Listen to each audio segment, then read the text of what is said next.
হৃদয় বিদারক এ দৃশ্যটি এখনও তরতাজা।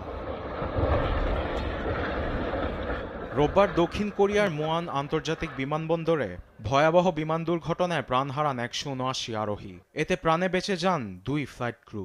কিভাবে তারা বেঁচে ফিরেছেন এ নিয়ে কৌতূহলের শেষ নেই পুরো বিশ্ববাসীর। তবে সেই কৌতূহলের ব্যাখ্যা দিয়েছে ২০১৫ সালের মার্কিন প্রভাবশালী টাইম ম্যাগাজিনের এক গবেষণা।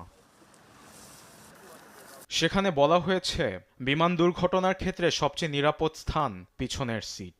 আছড়ে পড়ার সময় বেশিরভাগ ক্ষেত্রে প্রথম আঘাত পায় সামনের অংশ। সেখানে ইঞ্জিন থাকার কারণে হয় ভয়াবহ বিস্ফোরণ। টাইম ম্যাগাজিনের ওই গবেষণায় বিমানের সামনে বসা যাত্রীদের মৃত্যু ঝুঁকি ৩৮%, মাঝে বসা যাত্রীদের ৩৯%, কিন্তু পিছনে যারা বসেন তারা ঝুঁকিতে থাকেন ৩২%।